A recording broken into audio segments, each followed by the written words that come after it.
Hello, it's Steve again from the Car Key Man. Okay, today we have this kind of very sorry looking Kia key. It's from a Kia Venga. This thing, the flip doesn't work anymore. Okay, so in order to do the repair, you're going to need the original key, obviously, then a case that flips out. The blade's different, but we'll cover that in a minute. Okay, needs to have the same amount of buttons on it, obviously. And then you're going to need a little punch to get the blade out, and a hammer. And the last thing is we're going to use one of these vices. Now you won't have one of these probably, but I'm going to show you what we do on here, and then you can find a way of doing it yourself. What we're going to do is you got to make sure that the new case can take the old blade. Okay, so we're going to knock the pin out of here. This holds it nice and still. Okay, just pop the punch in. Okay, and then give it a knock. Okay, sometimes they're really hard to get out the pins, and sometimes they're nice and easy. The blade will then just pull out. Okay, so we're going to reuse this part of the key. Okay, so that's the first thing. So let's just put that out to one side. We've also saved the pin that's come out of it. Just keep that safe as well. Now the replacement case has got a different style of blade. This is for a different type of lock, but that doesn't matter because we're going to take this blade out. Okay, same again. We've taken that blade out. Okay, so we don't need that blade, so we can get rid of that. So we want the new case and we want the old blade. Now these can go in two ways, either that way or that way. Okay, and it goes in that way. Okay, give it a good push in, and then when you open it up, hopefully the holes will line up, which they pretty much do. They're not too bad. You might have to take this out and just increase the size of that hole slightly, but we don't have to this time. So we're going to pop that in there and pop the pin back in. Okay, so to get the pin back into the key is a bit fiddly. We use one of these. It's a pin holder. It's got an end to hit with a hammer, and it's got an end to hold the pin. Now sometimes you use a magnet with these for the smaller pins, but these pins are so thick that they just kind of sit in the end. They normally hold them. Okay, I'm going to put the key back in here and line it all up, and then give it a hit.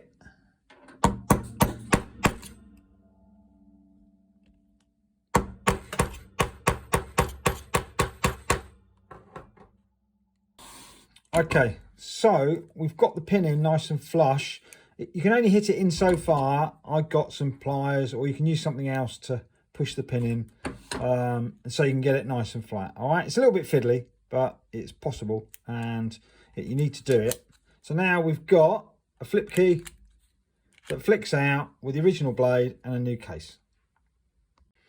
Okay, so open up the old key, and the simplest way we do this is with these pliers. So these are circlip pliers. We use them a lot. You squeeze the handle and the jaws open.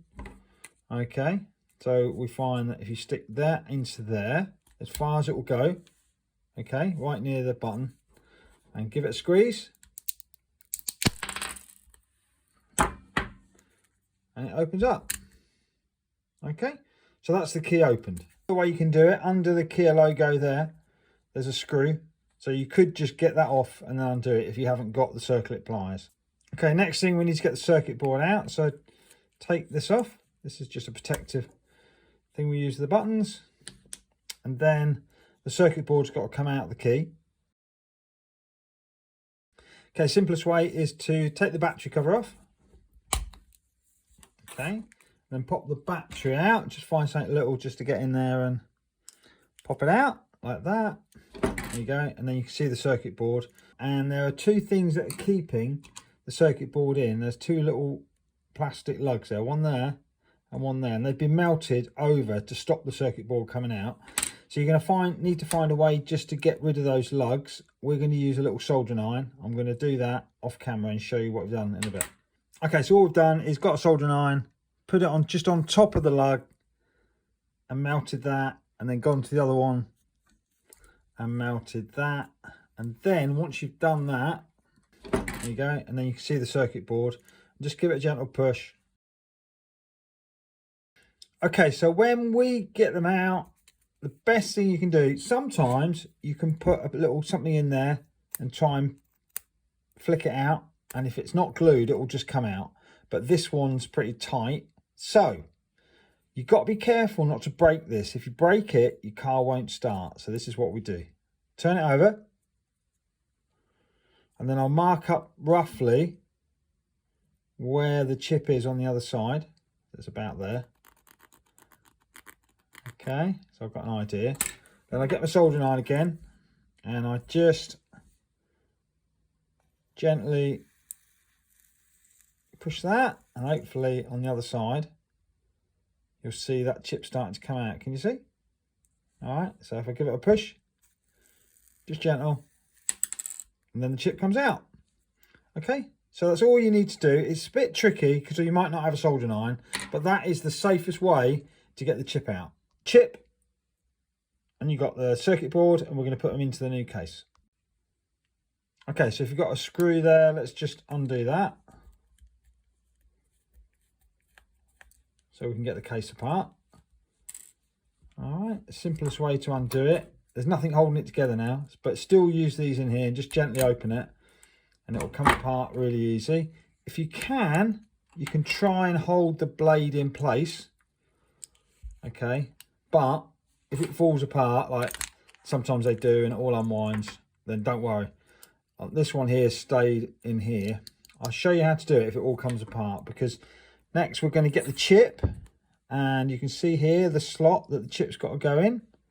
All right, now the way it goes in is a funny shape of the chip. It's not rectangular.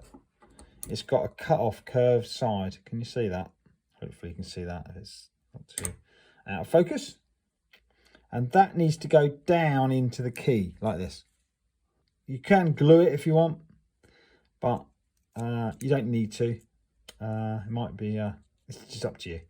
What we'll do is put a little bit of blue tack on there, and just to keep it in place. You don't need much. It just means that if you need to, you can get it out and you're not sort of, you know. Anyway, so that's secure in there now. Okay, the next thing is that the circuit board just pops on top. Okay, that's why you don't want to use much blue tack. Okay, that's all good. Okay, so when you've got this part of the case, you need to put this insert in. Okay, this is a little thing that helps the buttons feel a bit nicer. Okay, so that's all in there. And then we're going to show you how to put this together. Okay. All right, so we're going to... Oh, it's fallen out. That could happen. It's not a panic. All we've got to do is just put it back in the correct way. Okay, there's only one way it will go back in properly. You just have to figure out which way that is. If it's incorrectly, the button's all the way through. Now, it's not that. All right, now the button's all the way through there, so you can see that's in the correct place. Okay. All right, a little bit fiddly this. And the next thing we're going to do, we're going to take this little tail and we're going to put it into this little slot here, just there by the screwdriver, tip of the screwdriver. All right, so you might take a couple of goes to do this. That's okay, there's no danger. So put it over the little spigot,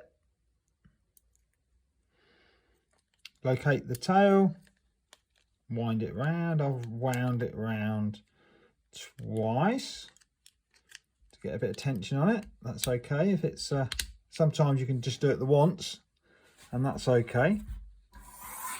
And then the last thing is to pop the cover on. Now, when you put it on, you just got a bit careful that you just got to be gentle, all right, because it should just clip together, but sometimes you get a bit of resistance where the case isn't sealed. You just got to make sure it's sealed all the way around. Don't be forcing it, because if you do force it, then you might break something. And the next thing to do is to put the screw in that holds together. All right, so let's screw that in. All right, so there we go. So we've got a screw in tight, we've got a flip blade, and you've got the little red light coming on there that shows that's working. There's a battery in it. So with a 3-button key repair, you are good to go.